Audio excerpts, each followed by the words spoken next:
Lectura del libro de los Hechos de los Apóstoles, capítulo 4. En aquellos días, puestos en libertad, Pedro y Juan volvieron al grupo de los suyos y les contaron lo que les habían dicho los sumos sacerdotes y los ancianos. Al oírlo, todos juntos invocaron a Dios en voz alta: Señor, tú hiciste el cielo y la tierra, el mar y todo lo que contienen.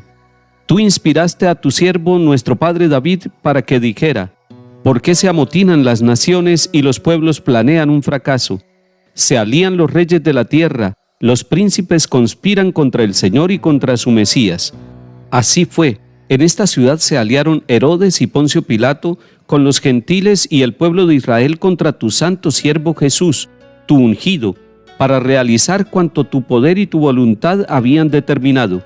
Ahora, Señor, mira cómo nos amenazan, y da a tus siervos valentía para anunciar tu palabra, mientras tu brazo realiza curaciones, signos y prodigios por el nombre de tu santo siervo Jesús. Al terminar la oración, tembló el lugar donde estaban reunidos, los llenó a todos el Espíritu Santo y anunciaban con valentía la palabra de Dios. Palabra de Dios, te alabamos, Señor.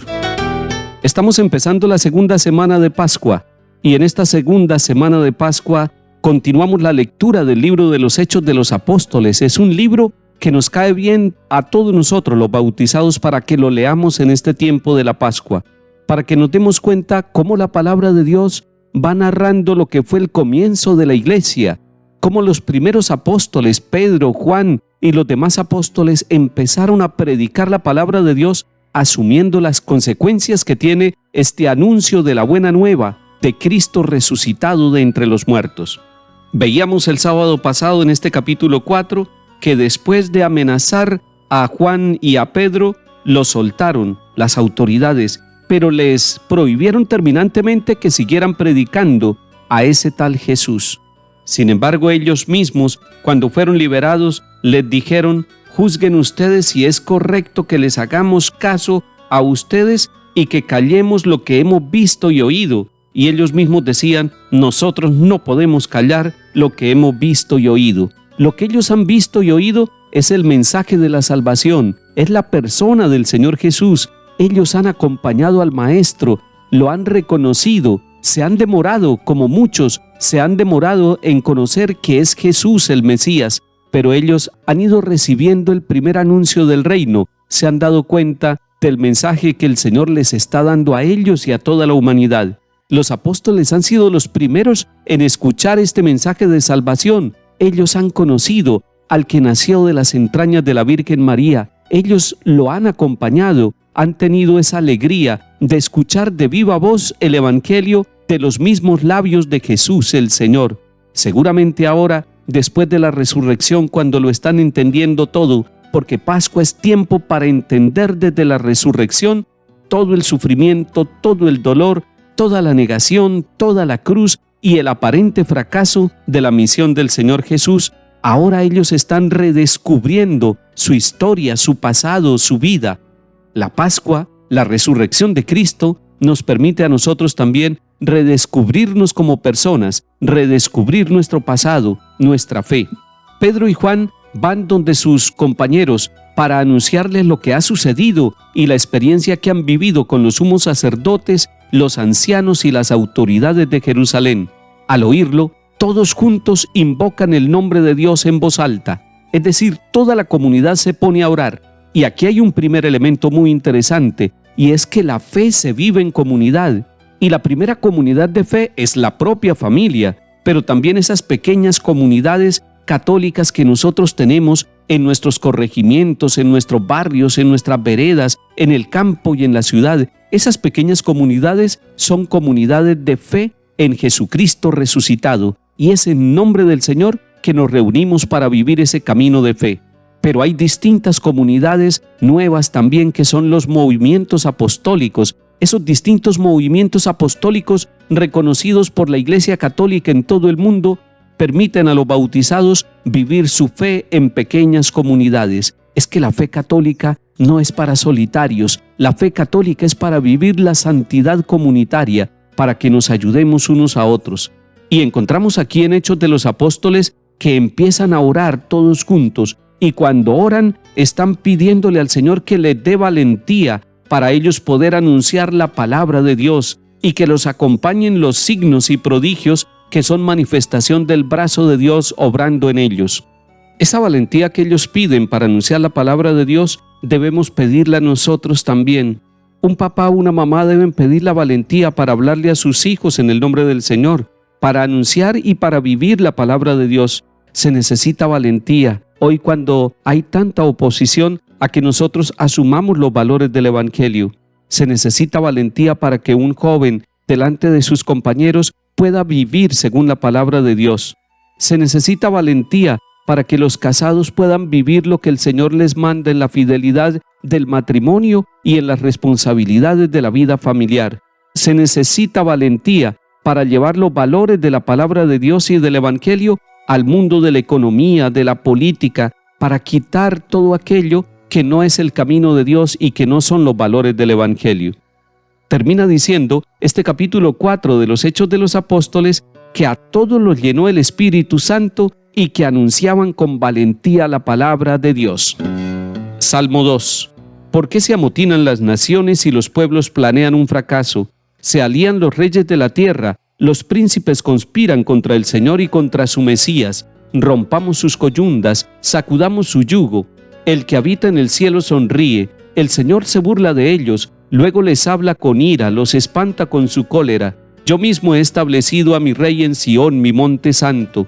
Voy a proclamar el decreto del Señor. Él me ha dicho, tú eres mi hijo, yo te he engendrado hoy.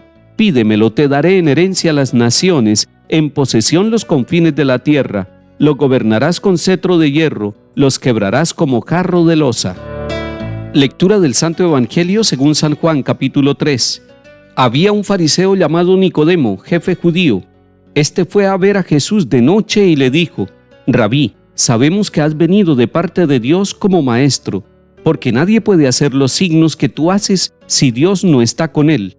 Jesús le contestó: Te lo aseguro, el que no nazca de nuevo no puede ver el reino de Dios. Nicodemo le pregunta: ¿Cómo puede nacer un hombre siendo viejo? ¿Acaso puede por segunda vez entrar en el vientre de su madre y nacer? Jesús le contestó: Te lo aseguro, lo que no nazca de agua y de espíritu no puede entrar en el reino de Dios. Lo que nace de la carne es carne, lo que nace del espíritu es espíritu. No te extrañes de que te haya dicho: tienes que nacer de nuevo. El viento sopla donde quiere y oye su ruido, pero no sabe de dónde viene ni a dónde va. Así es todo el que ha nacido del Espíritu. Palabra del Señor. Gloria a ti, Señor Jesús. El encuentro que nos narra el capítulo 3 del Evangelio de San Juan es muy interesante. Valdría la pena que volviéramos a mirarlo, para que nos demos cuenta de varios detalles. Nicodemo es un jefe judío, es un fariseo, es alguien muy reconocido en la religión judía, pero va a ver a Jesús de noche. Y ese dato es interesante, tiene un doble sentido.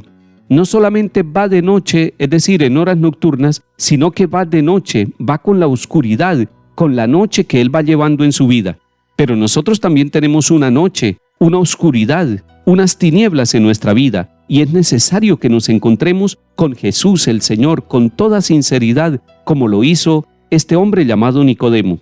Lo primero que hace Nicodemo es reconocer que Jesús viene de Dios por todos los signos que realiza. Es un reconocimiento inicial. Nicodemo alcanza a vislumbrar la grandeza de Jesús, pero le falta profundizar. Y Jesús aprovecha para decirle: el que no nazca de nuevo no puede ver el reino de Dios. A todos nosotros nos hace falta nacer de nuevo. Hace falta que las familias nazcan en el amor, en el perdón, en la reconciliación. Es importante que todos nosotros renazcamos en la esperanza, en la alegría, en el optimismo, en el deseo de seguir luchando. Posiblemente este lunes es el día ideal para que nosotros tomemos la decisión de volver a nacer. Pero este segundo nacimiento es distinto al primero. En el primero, nosotros nacemos sin pedirlo. En este segundo, nosotros necesitamos pedir ese nacimiento, porque ese segundo nacimiento viene del agua y del Espíritu, viene del bautismo que nos hace renacer de nuevo y viene de la fuerza del Espíritu Santo que renueva todas las cosas. El tiempo de la Pascua que estamos transcurriendo y celebrando nos invita entonces a nacer de nuevo. Nicodemo dice, ¿cómo es posible? Para nosotros también puede ser muy difícil volver a nacer, volver a reconstruir una familia que se dividió, volver a perdonarse y a reconciliarse con personas que nos han hecho daño, que nos han hecho sufrir, volver a recomenzar cuando parece que lo hemos perdido todo y se nos dificulta entenderlo. ¿Cómo puede un ser humano volver a entrar al vientre de su madre para nacer? Pero el Señor todo lo puede. El Espíritu Santo viene en nuestra ayuda y el Espíritu Santo nos da la libertad. Por eso el Espíritu Santo va a jugar un papel muy importante en Pascua, en nuestra vida de bautizados, porque el Espíritu Santo va a renovar nuestra existencia y ese es el volver a nacer. Cuando nosotros volvemos a nacer, nos damos cuenta que la vida es bella, que no valía la pena suicidarnos, que no valía la pena continuar con ese vicio, con esas cadenas, con esa esclavitud, que era necesario volver a nacer y que el mismo Señor con su Santo Espíritu nos iba a dar la fuerza para que ese nuevo nacimiento se realizara en nuestra vida. Hoy usted va a renacer y a través suyo va a hacer renacer el amor, la vida, la paz, la alegría y la fe dentro de su familia y dentro de los compañeros de trabajo. Que el Señor nos dé la oportunidad de nacer cada día en su presencia.